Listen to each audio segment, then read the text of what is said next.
Welcome, everybody, to Wrestling with the Paranormal. Mm. Today, we're talking about. Before we tell you what we're talking about, I would like to dedicate this episode to a fallen coworker of mine and Craig's. Hmm. Her name is Lily. She just passed away, and I worked with her and nighttime, and got to pray with her, and it just really, really hit me hard when she died. So I just want to dedicate this episode to her. And yeah, so let's get on with it. I am the enlightened one, My name's Craig the Gray. and today we are talking probably about the strangest thing that I've ever heard of in my entire life. This will be the strangest episode of Paranormal. That's okay because it's paranormal, but it's isn't it wacky? It's definitely paranormal and definitely Uh, strange. so it's called. This episode is about Jeff, the talking mongoose, and we'll just get right into the story. So in 1931, on the Isle of Man, and that's just off UK, England there, Hmm. and they had this farmhouse, and in this land, there's like they're like a mile away from another the next house, and so one night. James Irving and his wife Margaret, they were in bed trying to sleep, and all of a sudden they heard this scratching and sort of hissing in the wall. And they were just kind of hoping it would go away, but they hardly got any sleep. And so the next night, same thing happened, scratching and hissing. And so they even tried like hissing back, and that didn't work. They just hissed back at him, and they they were just getting so frustrated, and so they decided that they were going to try and poison whatever this animal was. And so they got a piece of bread and they put it outside their room, and thinking in the morning that they was going to have something dead there or in the walls or whatever. So they hear what they sounds like an animal dying outside their room, Hmm. and it's like, oh, that's my sound effects for that.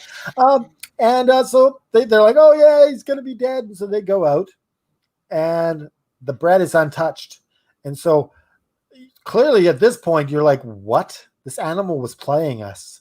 Like he was faking his own death. Is like, so right away, there's some sort of intelligence going on here. And do you want to continue on the story here, Craig? So Okay, I got a few more details. So, well, did we name the family? Do we know who we're talking about here? They're yeah, called so the we got Irvings. James Irving, James Irving. not the basketball player, Nope. and Margaret and their daughter Voiry. Vory. Yeah. So, yeah. So they still don't know what to do with this creature. Now, James notices that if he growls in a certain way, the creature would copy him and growl in that Yeah, way as well. yeah, Okay. Now, the story kind of it's a long story because they actually this happens over several years, and they don't like the creature at first. They yeah, actually don't trust this thing, whatever it is. Um, the daughter can hear it in her room, and the parents actually have her sleep with them, not in her room for a while because they're scared of it. Right? They're still kind of like trying to figure out what's going on. so yeah, the that point, we'll get onto that part a little bit later. But Hmm. so they eventually they start kind of I think he even tries to shoot it, and it doesn't work. And um, so they begin mimicking sort of animal noises Hmm. like meow and woof and bah, and this animal mimics them back. And uh, I guess it's Voiry who begins uh, talking to this animal and teaching it words and doing nursery rhymes and having the animal tell back the nursery rhymes. This is where it's like, what now it's talking. Hmm. Uh, And singing. She would sing, and it could sing as well. The animal would sing. so she's thinking she's teaching this animal, and So getting to where you were talking about, where they put the kid in the bedroom with her, is now it starts becoming a bit violent, and it's like it's attaching itself to her, and so they put the kid in their bedroom, and he's shouting outside of the bedroom, "I'm gonna follow her no matter what you do," and it's just all that crazy stuff that's going on, and they're having sort of this war, and it's just this a little bit of a haunting sort of feeling at Yeah. this point. I saw a report where the family claimed that the creature could shoot needles through the walls at them. I don't know if you Yeah, saw like that. throwing needles. Yeah. Or maybe it could produce porcupine needles. Who knows? I don't know. Yeah. Yeah. So yeah, they kind of made peace with this creature, and the creature began kind of just following the kid to school and stuff like that. And They would leave out cookies and cream. yeah. And this is just the most bizarre thing. And people in the town began knowing about this creature as well. So it's not just isolated with them. Although I think that the townspeople know about Jeff Yeah. through the family talking about Jeff. I don't know if the townspeople like necessarily interact with Jeff. Although Jeff claims to go for rides at night into the city, and Jeff will travel into the city and then tell the gossip and news of the city to the Irving family. Like he would do like such weird things. I guess we should also. So when Jeff starts talking, Jeff claims to be a mongoose. But first, this is what he claimed he was a ghost Mm-hmm. that looks like a mongoose. Yes, and that he was born in 1852 in New Delhi, India. No, wait, you're jumping ahead a bit. Okay, sorry. I So- spoiled a little bit of the ending. Does that spoil it? Not really. So That's he his claims origin he's a story. ghost. He's a ghost first. Okay. He claims he's a ghost first that just looks like a mongoose. And so as they get to know him a bit and they kind of treat him like family, he's like, well, actually, I am from India, and as you said, I was born in New Delhi, not New or Delhi, I don't know, in Yeah, 1852 on the 7th of August, and so like he came on a ship to the island, which is interesting because some of the things that I've been studying is that they said James actually brought a bunch of bunch of mongoose to the island Interesting. himself Hmm. to fight off some of the rabbit population because it was just so like rabbits. Rabbits. Yeah. So the rabbit population was so big, and the interesting thing about that is he brought them rabbits to cook. Jeff did. Yeah, Jeff. Yeah, Jeff would kill rabbits and bring them rabbits. Well, yeah. You've never had a haunted mongoose before? That's pretty normal for a haunted mongoose to bring you rabbits. Come on.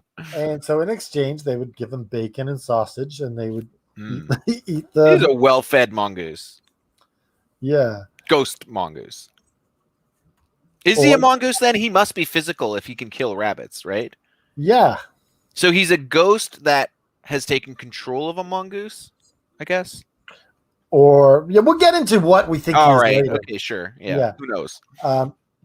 So this story of the like people in the town start learning about the mongoose, and he gets published in papers, and this story gets out there, right? And it gets back to England, and it's quite an outlandish story. So, and at the time, this kind of thing was really, really popular. The kind of like the scary sort of publications of strange or paranormal things. That Okay. was normal in a newspaper back then. Right. Like, oh, okay, look at At this. just as a side note, but at some point, I guess all of those stories just started to get published in like National Enquirer and those like fake newspapers, like the ones that like Bat Boy is found and those kind of Yeah, things. I can't remember what they're called, but there's a bunch of those, right? yeah, tabloids. Tabloids, yeah. So But eventually it that all was shifts into normal. tabloids. That Yeah. was normal for normal sort of newspapers to publish this kind of stuff. I think they should go back to that. There should be Yes, right. You would right? sell Why a not? lot more newspapers. Like, Why not? right? So they. I guess it's his name is Harry Price. Harry He Price, yeah. sends somebody over to investigate. This is a paranormal investigator. Yes. All right. And so, you got the story here? Do you know what went on here? All I wrote down was that he was a psychic researcher. He found no evidence. Yeah, actually, I didn't take any real details on Harry Price. I just wrote that he didn't find any evidence. Okay, so this guy here, he sent it. Actually, wasn't Harry Price. I forget the guy's name, but he sent somebody, and so he spent hours and hours in the home, and Jeff wouldn't say anything, and so he went the whole day, and Jeff hadn't spoken a word. And so he's like, okay, I guess this is a bust. So he gets ready to leave, goes outside, and all of a sudden Jeff starts yelling at the family, "Who the hell is this guy? What do you bring him into our house for?" Blah, blah, blah. and so the investigator runs back in, and Jeff isn't anywhere to be seen. And so he's like, okay, I guess that's it. And so he goes back to England to report what he's seen and heard, which is pretty much nothing except for that, because that could have easily been anyone in the family saying that, right? So they send another investigator, which I think is actually Harry Price himself. And so he meets with the father, James, in the city, and they have lunch together. And so they walk along the beach, and so Harry Price picks up a flower, and he's like, "Oh," puts it in his lapel, and so then they go back to the house, and the little girl, I guess the teenage girl Voiry, is standing there. She's like, and tells them exactly what they had for lunch, and tell them about, well, I saw you on the beach. Jeff saw you on the beach putting the flower in your lapel. And blah blah blah blah blah, and so so somehow she was able to know this. So was it Jeff watching them and scouting it all out, or maybe she has psychic powers? Yeah, maybe. And there's some suspect around the father and the girl going on here somehow. Yeah, the father and the girl would both have long conversations with Jeff. But Jeff didn't really talk to the wife, Margaret, that much. Actually, there's reports that Jeff didn't really like Margaret. Yeah, it's just like that's like kind of strange. I have a story here about Charles Morrison and his son Arthur. Did you get this one? No, go ahead. These are friends of the family. So Charles Morrison was a friend of the Irving family, and he would bring his son along to the house. But his son Arthur thought that it was just a hoax, didn't believe in any of it, didn't believe in Jeff or anything. And when he got there, this is how Jeff greeted him. He's like, "Well, hello, Arthur. Call me Jeff. I'm an earthbound spirit." See, my impression of Jeff is way better than yours. Did you see that? Yeah, just so people know. But this is funny. I like what Jeff said here. He says, "Before I saw you, I was going to blow your brains out with a 3-penny cartridge." That's what Jeff said to the kid. He said he was going to kill him. It was super weird. So Arthur just assumes that it's the daughter doing a voice and like just kind of teasing him. So he doesn't see Jeff. He just hears Jeff. He just hears it in the walls. Yeah, but he just assumes it's the family doing it, and he actually thinks it's the daughter doing it. But then later, Jeff starts liking him and says, "Good old Arthur, you're a great lad." But then Arthur was sure it was the daughter. But one day he's standing in a bedroom, and he can see through the window that Vori is actually out in the field, like 100 yards from the house. She's not even in the house. And he thinks like, oh, so since she's out there, I'm not going to hear Jeff's voice. And then all of a sudden he hears a growling behind him, and then Jeff starts talking to him again. So he like freaks out and like doesn't know what's going on now. So from that, it could be both the dad and the daughter messing with people. But we'll go into theories later. We'll go into theories later, but that's interesting evidence. Maybe it's just their father-daughter time. Just like, let's mess with mom and the whole freaking community. Everybody. And they're like high-fiving each other before bed and stuff. Some of the things that he said. Oh, some of the things that Jeff liked, he would actually sing on they had a, before the record players, it's called a gramophone. Yeah. And sometimes he would yell, "Put the gramophone on!" and just this different things like that. But he would sing. He actually sing hymns. Mm-hmm. And "Home on the Range." Yes, "Home on the Range" was his favorite. Home on the Range. Well, I didn't know it was a British song. I thought it was. But is he British? Because he's from India. Okay, okay, this is a complicated like story. All right, I feel like. So would he have an Indian accent? Well, I don't think we should do the Indian accent. No, see, but that's the thing is I can't do an Indian accent. How come we can do a British accent, but we can't do an Indian accent? Because British people were.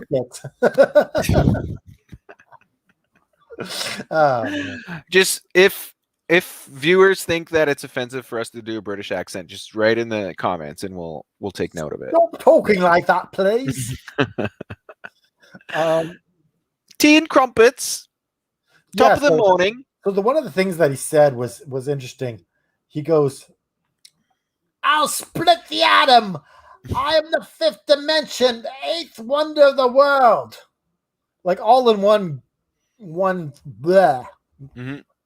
It's like, so he said, "I am the fifth dimension. I'll split the atom, and I'm the eighth wonder of the world." I think they used to put it on postcards even. They probably even had postcards of him, and that was his famous quote. You know, you go to Isle of Man, and you like, oh, get a Jeff the Talking Mongoose postcard. So isn't that what Albert Einstein did? He split the atom? Yeah, but he wasn't the eighth wonder of the world. I think he's just taking like popular things from culture at the time and just like shouting them out, you know? I'm the fifth dimension. Wait. But when did Einstein split the atom? Yeah, that's what I'm wondering. It's World War II. This is 1932. World War II's in like 1939. Yeah. Whoa, he predicted the splitting of the atom. Yeah, that's what I'm saying. I didn't even catch on to that before. Yeah. Okay, so things are getting weirder. Been working on it though, right? For a long time. Yeah, but it was all top secret. Yeah. No, he was maybe. Yeah, there's no way the common folk on the Isle of Man would know about that. Yeah, that's true. How long did this stuff all occur, though? Do you have a timeline? Do you know when they stopped claiming things? This all happened in like the matter of 5 or 6 years. Because James Irving, I mean, I don't know if there's more of the story, but like James Irving does die at some point, right? Yeah. And they lose the house. So, they have all sorts of investigators. Do you have another investigator that's the? Well, it's not a paranormal investigator, but a Hungarian psychoanalyst heard about the story and was interested and wanted to interview the family. So he went to the house and interviewed the family. His name was Nando Fodor. Fancy name. So he didn't see Jeff. He heard Jeff's voice, but he didn't think that well, he actually did say that the house was being haunted by something, but Nando Fodor had a different idea about what a poltergeist or what a haunting might be. He claims that it was a product of conflict in the subconscious mind of James Irving. That's what he thought. So after interviewing James Irving, he thought that James Irving was a disturbed individual and that that Jeff was actually just this like subconscious kind of projection of James Irving's mind. So maybe James Irving is doing it, but like in denial of doing it. Like maybe he doesn't know that he's doing it. Yeah, so there's people that thought that there was some what's it called with the puppets and Ventriloquism, yeah, some people thought because there they was can throw your voice. Yeah. some people thought there's ventriloquism going on either by James or by the daughter. The walls of the house are also hollow. That's Yeah. reported by one of the townspeople, that the walls of that house were very hollow, so it would be easier to throw your voice through the walls. So what I forgot to mention, when Price was there, he wanted to bring the daughter with him back to England to talk to her and figure out what's going on, because he felt like the dad was hiding something. And so he wanted to separate them. Mm-hmm. And he's like, we'll get her in England. We'll get her a nice hotel to stay in. We'll get her a nice female person to accompany her. Don't worry, we're not going to, you know. But the dad refused to let her go, and refused to even let them talk to her alone. Mm-hmm. He was very, very protective of her for some reason. It's your daughter, yeah. So it could be. Well, a little backstory on James Irving, because I kind of did a little more research. So he was actually a successful businessman for a while, but then he lost everything in business and ended up with nothing but the house in the Isle of Man, which is kind of in the middle of nowhere, where basically the family was just goat farmers. Like they were just goat farmers in this house. The house didn't have any running water or electricity. I mean, it is 1932, so that was probably pretty common back then. So there is this idea that like, because he lost his business and he was successful for a while, but then he lost it, that maybe that kind of like made him, that he lost something up here. Right? Because that could happen. Like maybe he had a little bit of a mental breakdown or something. So seems like he might not have been the most stable father. And yeah, that's saying that they couldn't take his daughter away, that he didn't want her to go away. Maybe he was manipulating her in some way. Who knows? Or maybe he's just a protective dad, protecting his daughter because he loved her. So maybe he thought Jeff was going to follow her, and then he wouldn't be able to protect her from Jeff if Jeff was a real ghost mongoose. Yeah. So the other thing that happened is they gave Price a piece of Jeff's fur. Right.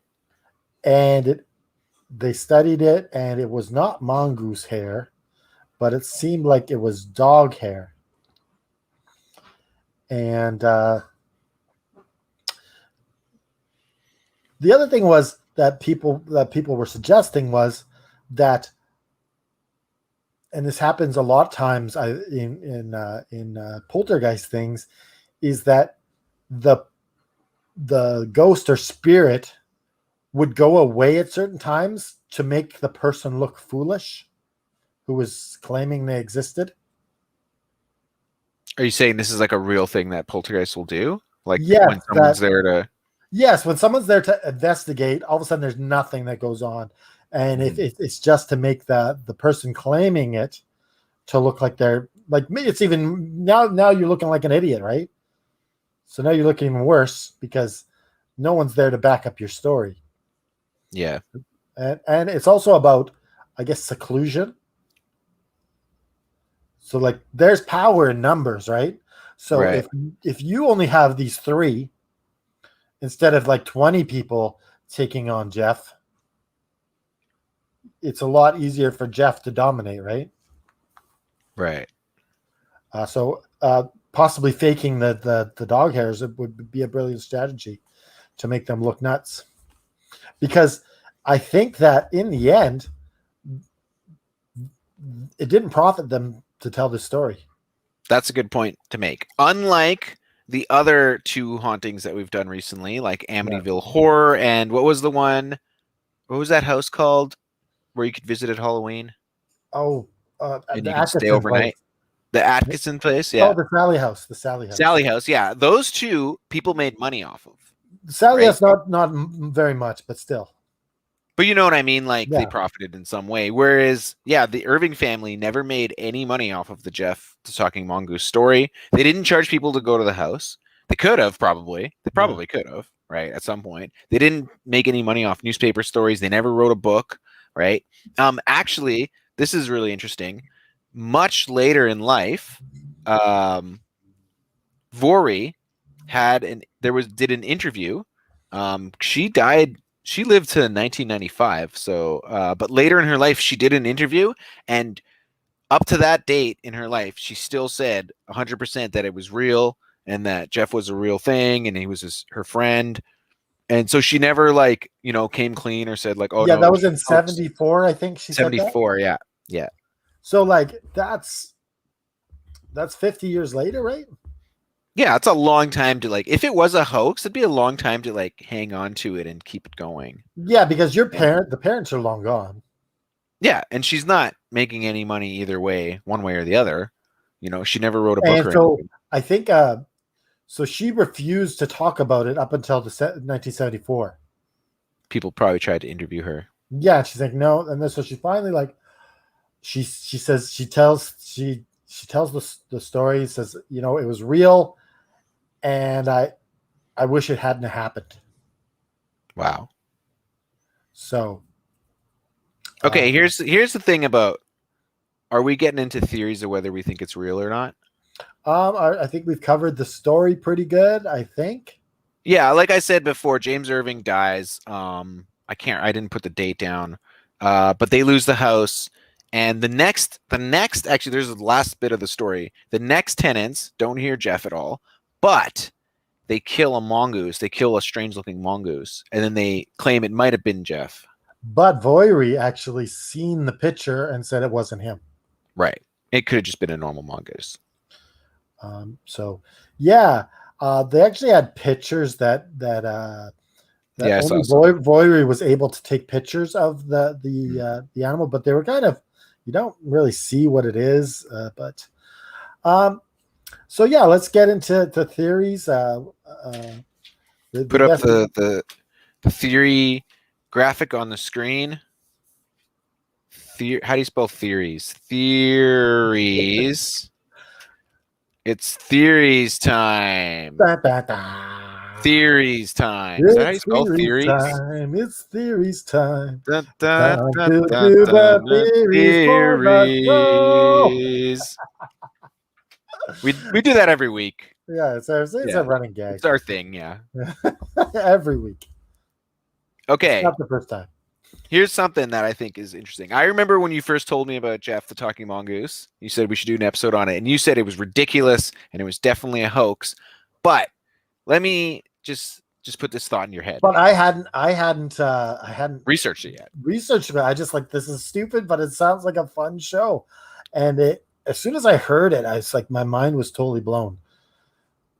Well, here's the thing though. Just because it's ridiculous, that alone doesn't mean that it's fake. Because if you believe that ghosts could be haunting something or that they could move objects around, what's so different about them having a British accent and claiming to be a mongoose? A ghost could do whatever, right? No one said that Jeff had a British accent.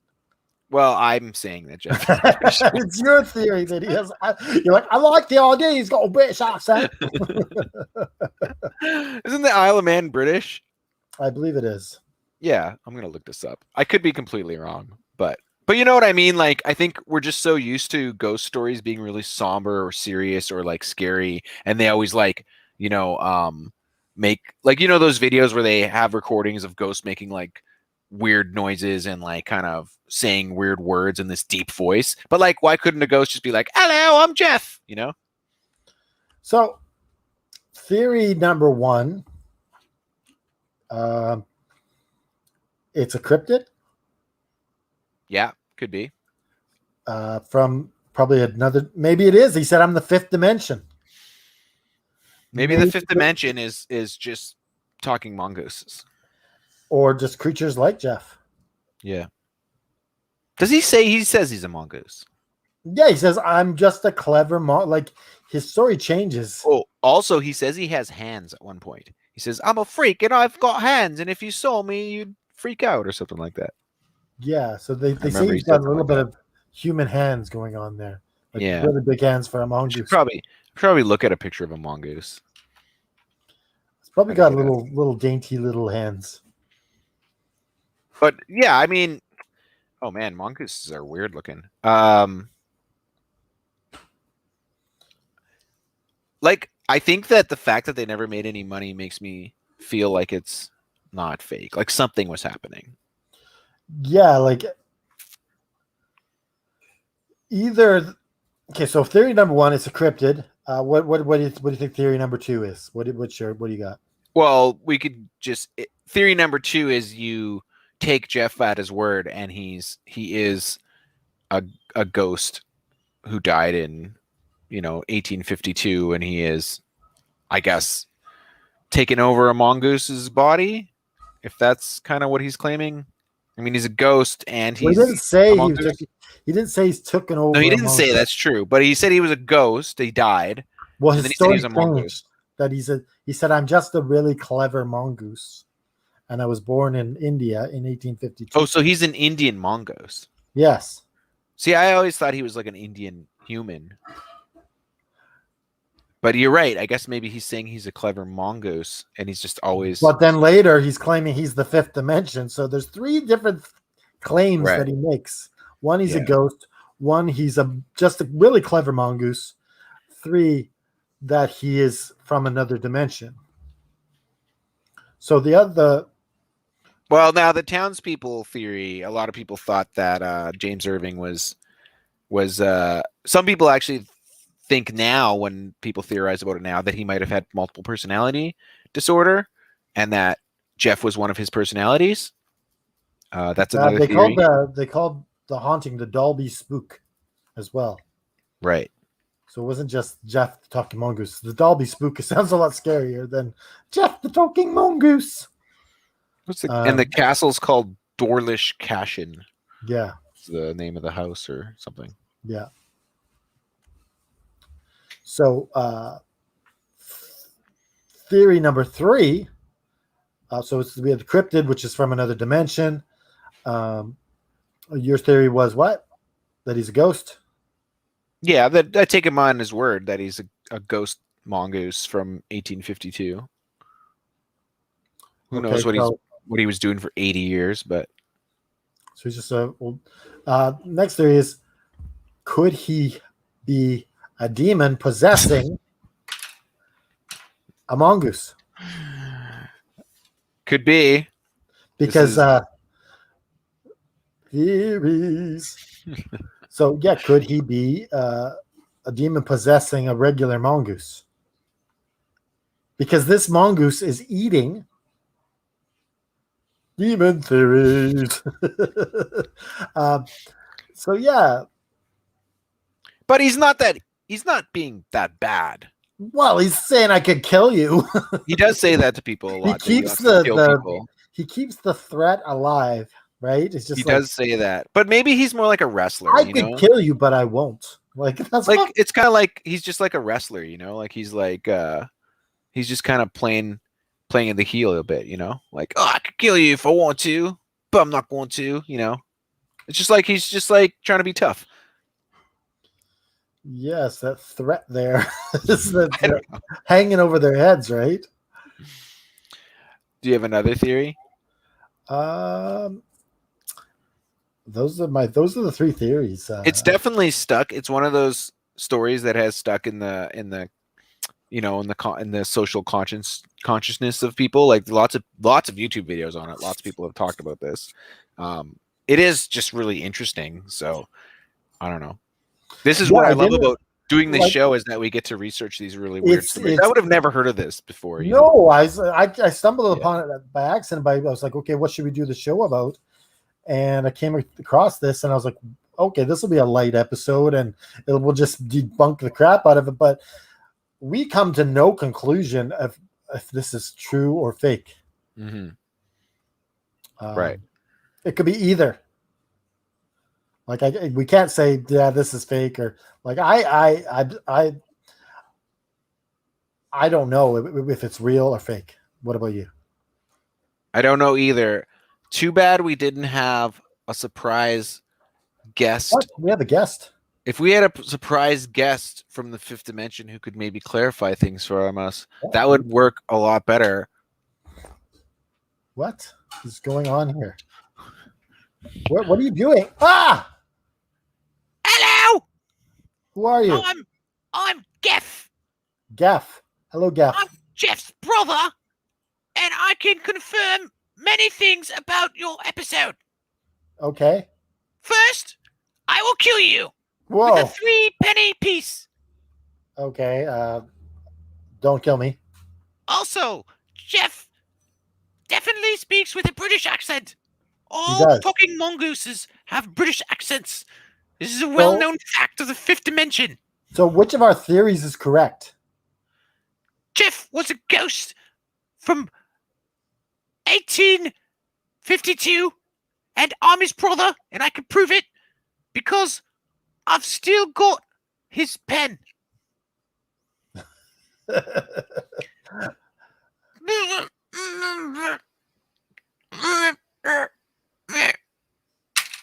This is Jeff's pen, and my name's Geff, but it's spelled the same, but it's pronounced differently. And I'm going to kill you next time I see you, so you better be ready for that. I'm going to shoot you in the skull with a 3-penny piece of ammunition. All right. Can you give me some rabbits? And I'm going to bring you some rabbits. Okay, thank you. So you can make mutton chops. And I'll give you some bacon and some sausage. And one more thing. Yes? Oh, on the range is where the antelopes grow. That was pretty good. I was impressed. That's pretty good. Wow. That was a crazy surprise guest. I didn't expect that to happen. Have you done puppets before? What are you talking about? That is actually a talking mongoose that lives in my house. So you've had Geff living with you this whole time. Yeah, like I thought the story of Jeff was weird, but the reason I thought it was weird because I was like, as if there's 2 talking mongooses. And that's why I thought it was weird. And then miraculously his brother lives with you. Yeah. It is a coincidence that I do a paranormal podcast and also have a talking mongoose that lives with me. Yeah. You're lucky too that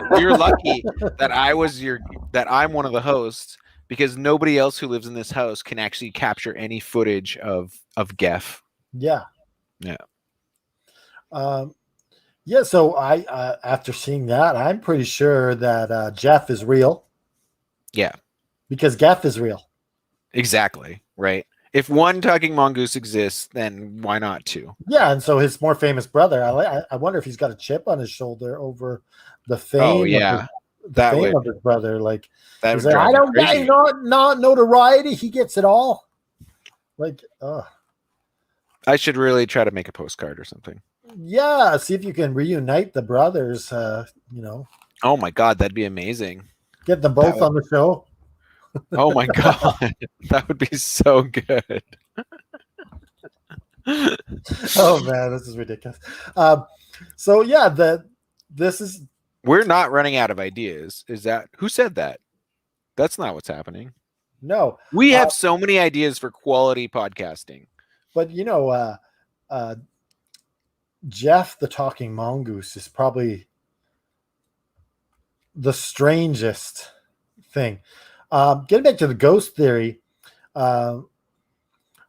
they've been able to, or even demons, been able to transform themselves into different things. Right. And one haunting, there was a little girl, and then all of a sudden it appeared into something else, just to kind of mess with them. So, I know for sure demons are able to take different forms. So, yeah, I mean, it's if it's some kind of dimension that we don't understand, they could probably do anything. Maybe they can even time travel. Yeah, and just this talking mongoose thing really just confirms what we already know, that we absolutely know nothing. Like, we know nothing. If Jeff is real,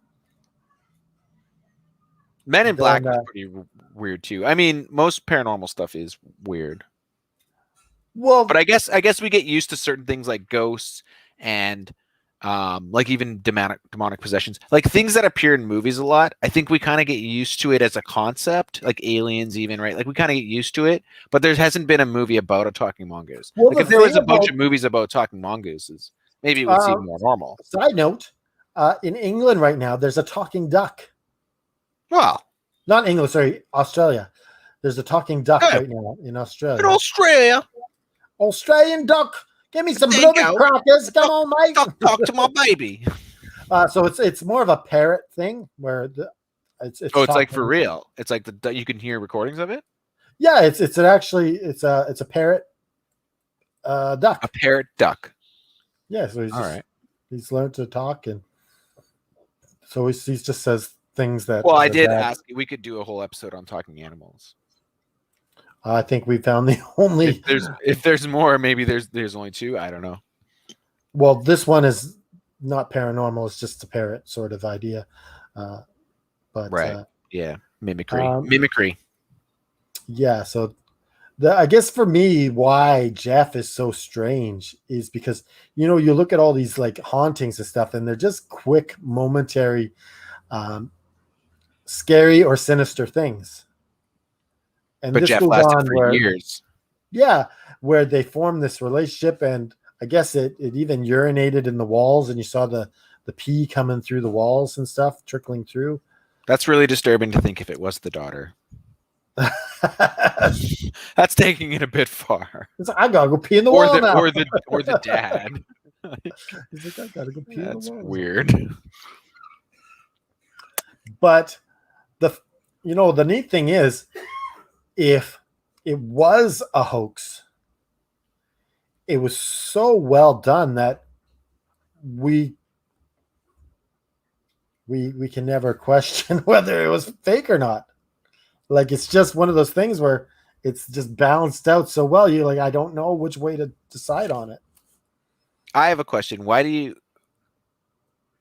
Are there a bunch of hoax? Like, do people try to do this stuff now? Well, you remember the crop circles were hoaxed, a lot of those. Yeah, I remember there was like people admitting that they used boards and they showed people how they did it and everything. And Yeah, a lot of the flying saucer things are hoaxed. Yeah, I mean, tons of videos on YouTube Yeah. are hoaxes for sure. Like I showed you, like when we did the giant bird one or the pterodactyls, there's ways to fake that kind of footage for sure. The other thing is, what if Voiry and the dad had a pact to never reveal the truth about Jeff? Maybe. And so she took that to her grave with her to honor her dad. Yeah. That's a Almost, possibility. I mean, they're almost being like, if it's a hoax, it's kind of like they're magicians, like stage magicians in a way, yeah. you know? Yeah. And they never So reveal. it could have easily been their thing, and they bonded over it so well that they just made a promise. The daughter made a promise to the dad that she would never reveal the truth about it. Do you think that would fly today if someone claimed to have a talking mongoose? I'm asking for a friend. I'm just asking for a friend. I don't think so, because our technology is so much, like, if there's no way that this would be able to Like you could fake it. no, that people would be all over it. Yeah. Our technology. I think that's why maybe there's less hoax now, because like to claim something's in your place and then a bunch of people come in with cameras and recording equipment and it would just be too difficult to fake. Yeah. But so it's interesting. And I think that this is probably what the most interesting episode that we've ever done. Wow, bold claim. But this is also something we do every episode. Every show we've done is better than the last show. Yeah, it's kind of like wrestling, where they're just this is the best WrestleMania in the history of WrestleManias. It's like, well, what was last year's? So, yeah. Well, So next week, who knows where we'll be, what we'll be doing. Yeah, I don't know if we'll do it on Sunday or Saturday. Are you working next Saturday? I'll give you the rundown. Yeah, after we Right. figure it out. I think I am working next Saturday again. Yeah. Okay, so we'll probably be doing it on Sunday. Sunday again Yeah. in the evening. But I think that's it. We wrap it up here. So we hopefully we'll have our shirts that we've ordered next episode. I don't know. Hopefully they Hope get so. here. Yep. So yeah, visit us at All Left in Wrestling on Instagram. Visit us on All Left in Wrestling on Twitter. And visit us at fnwrestling.com and our Facebook group, FN Wrestling. And I think that wraps it up. All right, everybody. Remember, keep on wrestling with the paranormal.